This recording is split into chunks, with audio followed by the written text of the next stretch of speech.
Саламатсыздарбы, биздин Чалкан медиа каналдын көрөрмандары. Биздин каналга жазылып, акыркы жаңылыктарды угуңуздар. Орозалиев велосипед менен шаарда сейилдөөгө болбойт. Бишкек шаарынын коменданты Алмаз Орозалиев күн жылышы менен балдарын ээрчитип алып, парктарда, скверлерде сейилдеген адамдар көбөйүп жатканын белгилеп, бул өзгөчө абалдардын талаптарына жооп бербей турганын билдирди. Ата-энелер балдарын ээрчитип же кол арабаларга салып сейилдей башташты. Шаарда велосипед менен сейилдегендер да көп болуп жатат. Мен түшүнүп турам, балдар сыртка чыккысы келет, бирок бул өзүңөрдүн, балдарыңардын өмүрү үчүн кооптуу. Ошондуктан өзгөчө абалдын талаптарын эске алып сыртка чыкпагыла. Коменданттык саат учурунда гана эмес, күндүз да көчөгө зарыл муктаждык болбосо чыкпагыла. Велосипед менен сейилдөөнү да токтоткула. Талапты аткарбагандардын велосипеди алынат. Комендант вирусту чогуу үйдөн чыкпай, өзгөчө абалдын талаптарын аткаруу менен жеңип чыгууга аз убакыт калды деп, жарандарга үйдөн чыкпай отуруп, көмүскөдөгү таланттарын ачыкка чыгаруу мүмкүнчүлүк түзүлүп жатат деген пикирин кошумчалап кетти. Ички иштер министрликтин маалыматына караганда 20-апрелге караган түнү Бишкекте коменданттык сааттын талаптарын бузган 66 адам кармалган. Коронавирустун жайылышына жол бербөө максатында Кыргызстанда 22 марттан тартып өзгөчө кырдаал жарыяланган.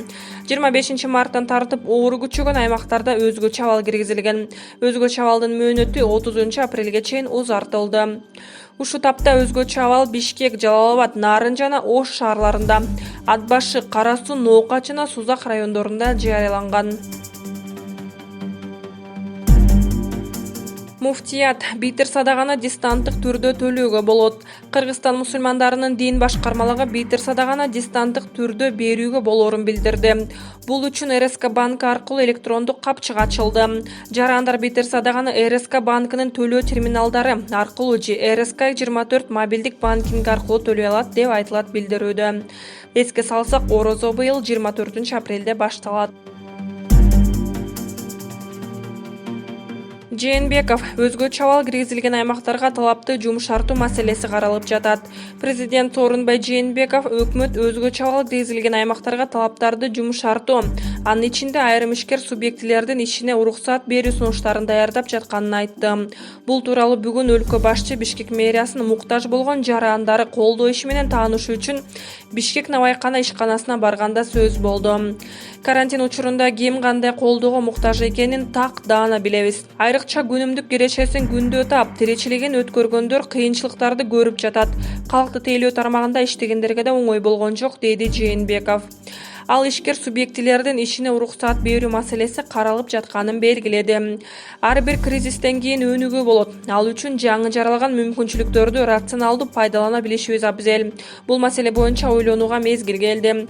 Өкмөт бул багытта ишин баштады. Азыркы чакырыктарга жооп бергидей иш жүзүндө аткарыла турган документти иштеп чыгат деп ишенем, деди президент. Ошондой эле ал бардык муктаж болгондорго жардам тегиз берилиши керектигин, бул иш анын жеке көзөмөлүндө экенин билдирди. Ат башынын 7 айылынын коронавирус аралап эпидемиялык абал курч. Ат башы району боюнча 7 айылдын тургундарынан коронавирус аныкталды. Бул тууралуу райондук штабтан кабарлашты. Маалыматка ылайык, 7 айылдын ичинде Ат башы, Акжар, Бирлик, Ачагайынды, Казыбек, 1-май, Терек суу бар. Аталган райондо эпидемиялык абал дагы деле курч бойдон. 20 апрелге карата Нарын облусунда коронавирус жуктургандардын саны 68ге жетсе, анын 52си Ат башы районунда. 52 учурдун ичинен 4 медицина кызматкери деп айтылат маалыматта. Эпидемия күч алгандардын байланыштуу өкмөт Ат башыга дарыгерлердин 2 тобун жөнөткөн. Азыркы тапта алар райондук ооруканада кызмат өтөп жатышат.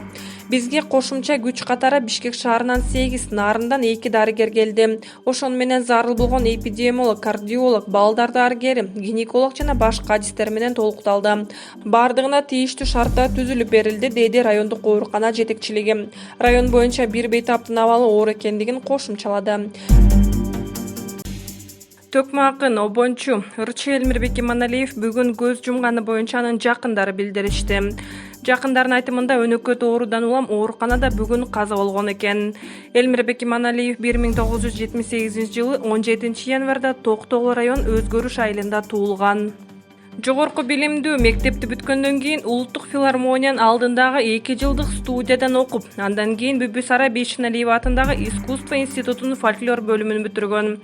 Элмирбек Иманалиевдин жакындарына терең кайгыруу менен көңүл айтабыз. Путин Батыш атаандаштыктан коркуп, ЕАП менен диалогко баргысы келбейт. Мурдагы Советтер Союзунун курамына кирген өкүлдөрдүн биргелешкен аракеттери СССР кайра жаралат деген коркунучтарга карабай үзүрүн берип жатат. Бул тууралуу Россия президенти Владимир Путин Москва Кремль Путин берүүсүндө айтканын Вести билдирди. Бул артыкчылыктарды процесстин бардык катышуучулары сезип турат. Биз биргеликте алдыга жаңы кадамдарды жасап бара жатабыз, деди Путин. Маалыматка караганда, маекте Россия президенти өткөн жылдын октябрь айында берген, бирок аны эфирде алгачкы жолу көрсөтүштү. Путиндин айтымында мурдагы СССРдин курамына кирген өлкөлөр биригүү жолу менен атаандаштыктын деңгээлин көтөрөт. Анын үстүнө бул мамлекеттердин жарандарынын баары орус тилин билишет жана жалпы инфраструктурасы бар.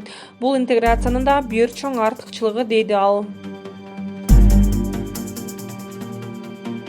Кыргыз жараны депутаттар мигранттарды ачкачылык жарыялоого үндөгөн манкуртизмди токтоткула.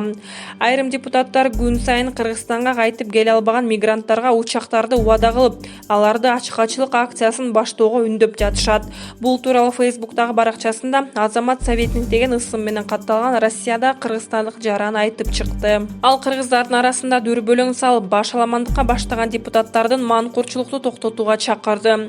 Ашкер акылдуу депутаттарга кайрылып кетет элек. Ачкачылык жарыяласаңар мекенге алып келебиз, деп айткан манкуртизмди токтотушса жакшы болмок. Депутаттар мигранттарга учак жөнөтөбүз деп убада беришет. А дегенде силер учакка уруксаат алып, расмий түрдө жол жоболоштуруп, андан кийин бир нерсе айткыла деп жаран нааразы болду. Россияда өз мекенине кайтып келүүнү каалаган 200 миңге жакын кыргызстандык бар экендигин белгилей кетким келет. Эгерде кээ бирлери ачкачылык жарыяласа, калгандары алардын артынан түшөт. Эгерде 200 миң кыргызстандыкты алып кетүүгө даяр болсо, анда бул башка маселе. А дегенде ойлонуп бир нерсе жасап, анан кеңеш беришибиз керек. Мен деле ачкачылык жарыялагыла деп айтат элем. А дегенде кырдаалды талдап, анализ жасап, андан кийин бир нерсе айткыла. Тескерисинче элди ишендүүрүн ордуна дүрбөлөңгө салып жатасыңар. Мигранттар, эгер депутаттар бир нерсе айтса, анда учактар учат деп ойлошот. Андай эмес, урматтуу достор. Алар эч нерсе кыла алышпайт деп билдирди мекендешибиз. Акылдуу депутаттарга кайрылып коелу дедик.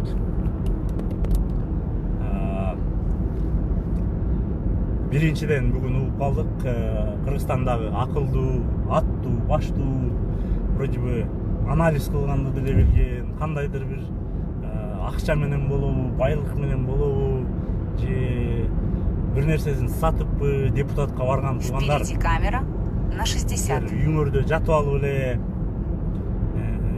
тамакты продуктуну басып коюп эле, Москвада, Кыргызстанда кете албай жүргөндөргө ачкачылык жарыялагыла, анан минтсеңер алып кетет, тигинтсеңер алып кетет деген мангуртизмди токтотсоңор жакшы болмок.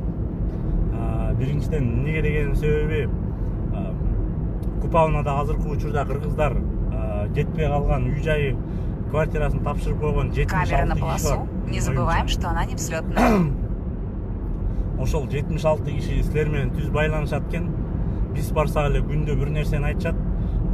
Тигил самолет жибереткен, бул самолет жибереткен, анан тиги депутат минтип айтты, тиги бул депутат минтип айтты деп. Силер депутаттар биринчи самолетту жиберип, разрешениени алып, Россия келишим түзүп, анан ушул жактагыларга бирдеме дегилечи, анткени бул жакта 76 киши ал жерде жаткан болсо, азыркы учурда Кыргызстанга кетем деген 200 миң киши бар. Бери жагы 200 миң киши бар. То есть тигилер голодовка кармап, алар уча турган болсо, моунсеңиз болот экен дейт дагы 200 киши голодовка кармап көчөгө чыгат. Кыргыздардын абийири төгүлөт. 200 миң кишини алып кете ала турган болсоңор, 200 миң киши азыр колунда билети бар, 10 миңден ашык киши бар бери жагы. Аннулирован. Азыркы ушул учурда Кыргызстанга эле кетип калалы деген 200-300 миңден ашык киши бар. Ошолорду ойлонуп, анан иш кылыш керек да. Жөн эле үйүңөрдө жатып алып эле голодовка, аны мен деле айтып койгонду билем мен, туугандар. Голодовка давай жарыялап коелу деп, тамак ичпей койгон. Вроде акылдуу болгон депутаттар ачтуу, баштуу болгондон кийин ошо парламентке чейин баргандан кийин оюңарды анализ кылып бар жагында эмне бар, Москва, Московский областта канча киши бар, ошону биринчи эсептеп чыгып анализ кылып, анан ойлонуп туруп анан детяктагы жаткандарга айткыла да. Силер ойлоп атасыңар, ошол жакта 76 кишини алып кетсе дагы кипиш андан ашык башталат. Ушинтсе болот экен дейт дагы 100 000 киши бар болот. 100 000 кишини кантип алып кете аласыңар? Эгер алып кете ала турган болсоңор, да ради бога. Мен өзүм дагы кетип калайын деп эле турам. Мен үй бүлөм менен ошол жака барып, бүткөнчө ошол жакта жашап турайын деп атам. Анчалык акылыңар ошо элди дүргөлөңгө салганга жеткенден кийин ар жагын ойлонуп, элди кайра успокоить этип, бизден жакшы билесиңер болуш керек азыр. Кыргызстандын казынасында канча бюджетте канча акча бар.